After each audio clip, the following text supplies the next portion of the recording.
हीच खरी श्रद्धांजली आपल्या आदरणीय दादांसाठी असेल. ताई म्हणाले की उमेदवार देणार नाहीये, मी पण स्वतः म्हणालोय की आपण उमेदवार देणार नाही, उलट आपण सगळे वहिनींच्या पाठीमागे उभं राहू.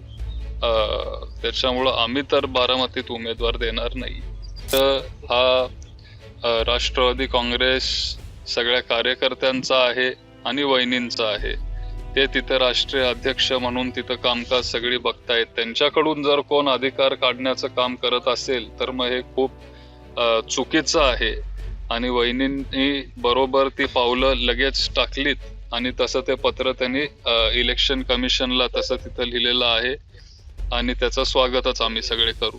पण या अशा घटनांमुळे कुठेतरी त्यांच्या पक्षामध्ये फूट पडेल किंवा ती भीती नाही वाटत का? नाही, असं वाटत नाही. सगळे ठामपणे वहिनींच्या पाठीमागे आहेत. आता जी तुम्ही नावं घेतली त्यांच्या पाठीमागे पक्ष आहे असं मला तरी वाटत नाही. सुनेत्रा वहिनींना पण विनंती करतो तुमच्या माध्यमातून की तेव्हा अजितदादांनी इथं सगळ्या शेतकऱ्यांना साधारण 40,000 रुपये हेक्टर असं एक स्पेशल पॅकेज तेव्हा दिलेलं. बारामती विधानसभा मतदारसंघाची पोटनिवडणूक जाहीर झालेली आहे. निवडणूक बिनविरोध करण्यासाठी राष्ट्रवादी काँग्रेसच्या वतीनं हालचाली सुरू झालेल्या आहेत. मात्र या निवडणुकीमध्ये जवळपास कालच जे आहे ते मोठ्या प्रमाणावर अर्जांची विक्री झालेली आहे. त्यामुळे निवडणूक बिनविरोध होईल का नाही याबाबत साशंकता निर्माण झालेली आहे. आपल्यासोबत युगेंद्रदादा पवार आहेत. दादा, काय सांगाल? बारामतीची निवडणूक जाहीर झाली आहे, तुम्ही बिनविरोध करण्यासाठी सगळे प्रयत्न करत आहात, कितपत यश येईल असं तुम्हाला वाटतंय? नाही, आता काल 3 का 4 उमेदवारांनी फॉर्म भरले, ते सगळे बारामती तालुक्याचे बाहेरचे आहेत. एखाद्या वेळेस ते फॉर्म परत मागे घेण्याची जी मुदत आहे त्याच्या आधी हे सगळे त्यांचे फॉर्म मागे घेतील असा एक विश्वास आहे. आणि सगळ्यांची इच्छा आहे, बारामतीकरांची इच्छा आहे की आपण सगळ्यांनी आता वहिनींच्या पाठीमागे उभं राहिलं पाहिजे. त्यांना आपण तिथं निवडून दिलं पाहिजे. त्यांना ह्या पोट निवडणुकीत आपण विधानसभेला पाठवलं पाहिजे आणि बारामतीकरांकडून हीच खरी श्रद्धांजली आपल्या आदरणीय दादांसाठी असेल, ही आपल्या सगळ्यांची भावना आहे.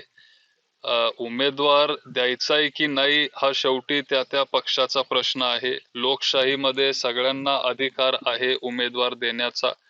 पण जे प्रमुख पक्ष आहेत, काँग्रेस किंवा भाजप, असे ते उमेदवार देतील असं आम्हाला तरी वाटत नाही.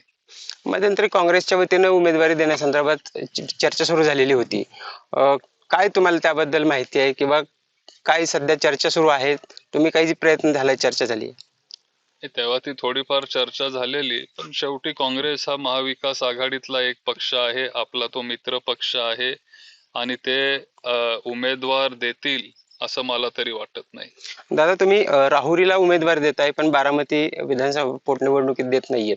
नेमकं काय कारण? कारण राहुरीला तर राष्ट्रवादी काँग्रेस शरदचंद्र पवार पक्षाचा उमेदवार देणार असं जाहीर केलेलं आहे. जाहीर केलंय? चर्चा तशी आहे, तुम्ही तशा पद्धतीनं. उमेदवार अजून जाहीर झालेला नाहीये. मी आपले जे प्रदेश अध्यक्ष आहेत त्यांचं मी काल स्टेटमेंट बघितलं. ते म्हणतायत की ते जे सगळे वरिष्ठ नेते आहेत, मग पवार साहेब असतील किंवा ताई असतील, जयंत पाटील साहेब असतील, सगळ्यांशी ते चर्चा करतील. प्राजक्त तनपुरे साहेबांशी पण ते चर्चा करतील आणि मग जे ज्येष्ठ नेते आहेत ते ठरवतील की उमेदवार द्यायचा आहे की नाही द्यायचा आहे. पण अजून तो निर्णय झालेला नाही. पण बारामतीत मात्र द्यायचा निर्णय झालेला. ताई म्हणाले की उमेदवार देणार नाहीये, मी पण स्वतः म्हणालोय की आपण उमेदवार देणार नाही, उलट आपण सगळे वहिनींच्या पाठीमागे उभं राहू. त्याच्यामुळं आम्ही तर बारामतीत उमेदवार देणार नाही. निवडणूक झालीच तर तुम्ही प्रचारात सक्रिय होणार आहात का? आणि लोकांना कशा पद्धतीने अपील करणार आहात? कारण दादांचं निधन होऊन फक्त 2 महिने झालेले आहेत. सगळीकडे भावनिकतेची लाट आहे. मात्र ज्या पद्धतीने आता काल तुम्ही सांगितलं की 3 उमेदवारी अर्ज दाखल झाले, जवळपास 60 अर्जांची विक्री झाली अशी देखील माहिती मिळते. कसं अपील करणार लोक? बऱ्यापैकी सगळे अपक्ष उमेदवार आहेत आणि काय, जेव्हा बारामतीकरांवर एखादं मोठं संकट जेव्हा येतं तेव्हा बारामती ही एक होते. आणि आज आपल्या तालुक्यांनी ठरवलं आहे की आपण अजितदादांना एक श्रद्धांजली म्हणून आपण वहिनींना साथ दिली पाहिजे. शेवटी साहेबांनी इथं भरपूर काम केलं. 30-40 वर्ष साहेब इथं आमदार होते. त्याच्यानंतर दादांनी 30-40 वर्ष इथं भरपूर काम केलंय. लोकांसाठी त्यांनी खूप काय काय केलंय. बारामतीचा जो काही विकास आहे त्याच्यात दादांचा पण खूप मोठा सिंहाचा वाटा आहे. इथं त्यांचं बारीक लक्ष होतं, त्यांचा मतदारसंघ होता आणि एक श्रद्धांजली म्हणून आपण त्यांच्या उमेदवाराच्या पाठीमागे उभं राहिलं पाहिजे, अशी आमची सगळ्यांची भावना आहे. काल सुनेत्रा वहिनींनी एक लेटर बॉम्ब टाकलेला आहे, कारण सुनील तटकरे असतील किंवा प्रफुल्ल पटेल असतील, त्यांच्या संदर्भातलं हे जे काही काल झालं कार्याध्यक्ष पदाच्या निवडीवरून किंवा त्यांच्या पदाच्या अधिकारावरून, कसं बघता या घटनांकडे? काय उलट चांगली गोष्ट आहे, त्याचं तर स्वागतच आहे. पक्ष हा राष्ट्रवादी काँग्रेस सगळ्या कार्यकर्त्यांचा आहे आणि वहिनींचा आहे. ते तिथं राष्ट्रीय अध्यक्ष म्हणून तिथं कामकाज सगळी बघतायत. त्यांच्याकडून जर कोण अधिकार काढण्याचं काम करत असेल तर मग हे खूप चुकीचं आहे. आणि वहिनींनी बरोबर ती पावलं लगेच टाकलीत आणि तसं ते पत्र त्यांनी इलेक्शन कमिशनला तसं तिथं लिहिलेलं आहे आणि त्याचं स्वागतच आम्ही सगळे करू. पण अशा घटनांमुळं कुठेतरी त्यांच्या पक्षामध्ये फूट पडेल किंवा ती भीती नाही वाटत का? नाही, असं वाटत नाही.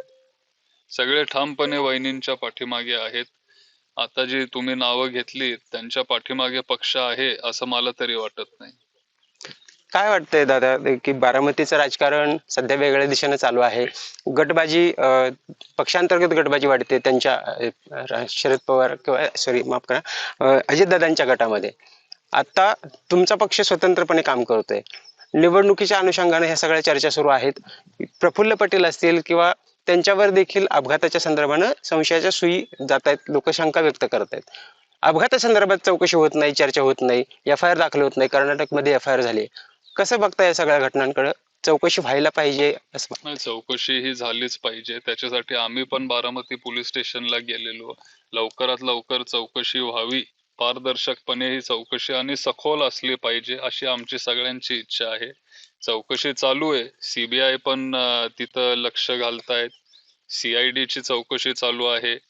DGCA ते पण ह्याच्या इन्व्हेस्टिगेशनच्या मध्ये लक्ष घालून आहे. त्याच्यामुळे चौकशी चालू आहे, नाही असं नाही. पण त्याचा निकाल किंवा त्याचे रिझल्ट लवकर आले पाहिजेत एवढीच आमची सगळ्यांची इच्छा आहे. आणि व्यवस्थित चौकशी झाली पाहिजे, पारदर्शक चौकशी झाली पाहिजे. आता जेव्हा त्यांचा पहिला जो प्रायमरी रिपोर्ट आला तिथं त्यांनी असं सांगितलंय की विमान ते झाडाला तिथं धडकलं आणि त्याच्यामुळं असं हा अपघात तिथं झाला. पण तुम्ही बारामतीचे आहात, मी बारामतीचा आहे. गोजूबावीला जर तुम्ही गेला झाडच नाहीये तिथं तिथं. झाडच नाहीये, कुठलंच झाड नाहीये. मग आपण ह्या चौकशीवर विश्वास कसा ठेवायचा हा पण प्रश्न सर्वसामान्य नागरिकांवर इथं तयार होतो. पण मग बारामतीमध्ये तुम्ही असाल किंवा रोहित दादांनी. आणि दुसरं काय तुम्ही प्रश्न विचारला की जिल्हा परिषदेला, आता आज ठीक आहे आपले पक्ष वेगळे जरी असले तरी जिल्हा परिषदेला आणि पंचायत समितीला आपण सगळे एकत्र आलेलो, एकत्र आपण हे सगळे निवडणुका लढलेलो. कारण दादांचं आणि साहेबांचं आणि आपल्या सगळ्यांचं ठरलेलं की आता आपल्याला विलीनीकरण करायचं आहे. हे दोन्ही राष्ट्रवादी हे असे वेगळे वेगळे नको, शेवटी बारामतीच्या लोकांसाठी साहेब आणि दादा हे एकत्रच हवेत अशी ही सगळ्यांची भावना होती. आज सुद्धा ती भावना आहे आणि सगळे आता एकत्र येणार होते, कुटुंब एकत्र येणार होता, सगळं व्यवस्थित सुरळीत परत एकदा होणार होतं आणि नेमकं त्याच वेळेला अशी एक दुर्दैवी घटना घडली. पण आता मग दुर्दैवी घटनेनंतर कितपत शक्यता आहे दोन्ही कुटुंब एकत्र येण्याची, विलिनीकरणाच्या पुन्हा चर्चा सुरू झालीत का? आमची तर सगळ्यांची इच्छा आहे, पण शेवटी आता मी एक कार्यकर्ता म्हणून इथं काम करतोय. मी जे काय मोठे निर्णय घेतले जातात त्या कमिटीमध्ये मी नाहीये. जे आपले वरिष्ठ नेते आहेत, साहेब आहेत, ताई आहेत, वहिनी त्यांच्या पक्षाचं नेतृत्व करतायत, हे सगळे बसून ठरवतील. पण इच्छा आहे बारामतीकरांची, सगळ्यांची इच्छा आहे. 100% इच्छा आहे. विधानसभा पोटनिवडणुकीनंतर काहीतरी वेगळे चित्र पाहायला मिळेल, सगळे पवार कुटुंब एकत्र पाहायला मिळतील. बघू, आता अपेक्षा करू. असं खूप मोठं नुकसान बारामती तालुक्याच्या सगळ्या शेतकऱ्यांना झालेलं आहे आणि आमची तुमच्या माध्यमातून एक विनंती असेल, भरणे मामा जे आपले कृषी मंत्री आहेत त्यांना विनंती करतो, सुनेत्रा वहिनींना पण विनंती करतो तुमच्या माध्यमातून की या सगळ्या शेतकऱ्यांना आपण दिलासा दिला पाहिजे. मला आठवतंय 2010-11 मध्ये जेव्हा अशीच गारपीट इथं झालेली, तेव्हा अजितदादांनी इथं सगळ्या शेतकऱ्यांना साधारण 40,000 रुपये हेक्टर असं एक स्पेशल पॅकेज तेव्हा दिलेलं. पण त्याला आता 15 वर्ष झाली. 40,000 आता काय होणार नाहीये, सगळं खर्च त्यांचा भागणार नाहीये. आणि 40,000 पेक्षा जास्त आता 15 वर्षानंतर कमीत कमी 1 लाख रुपये तरी हेक्टर प्रत्येक शेतकऱ्याला इथं एक नुकसान भरपाई म्हणून आपल्या महाराष्ट्र शासनाकडून हे पैसे मिळाले पाहिजेत आणि लवकर आले पाहिजेत, अशीच आम्ही तुम्हाला विनंती करू. इथं जर तुम्ही कलिंगड बघितले तर मग तुम्हाला गारपिटाचा इथं फटका पण बसलेला असा तिथं तुम्हाला दिसेल. आणि प्रचंड असं मोठं नुकसान झालेलं आहे. न भरण्यासारखं तसं ते भरून येण्यासारखं नुकसान झालेलं आहे. लवकरात लवकर आमच्या सगळ्या शेतकऱ्यांना दिलासा मिळाला पाहिजे. खूप खूप धन्यवाद. हे होते योगेंद्र दादा. त्यांनी सांगितलेलं आहे की अपघाताची चौकशी जी आहे ती निपक्षपणे व्हायलाच पाहिजे. मात्र दुसरीकडं जी पवार कुटुंबीय एकत्र येण्याची चर्चा सुरू होती ती तरी ती अपेक्षा जी आहे ती अद्यापही बारामतीकरांची आहे. पवार कुटुंबाने एकत्र यावं अशीच अपेक्षा सध्या सगळीकडे व्यक्त होताना दिसते. कॅमेरामॅन तेजस सहमी, वसंत मोरे, मुंबई तक, बारामती.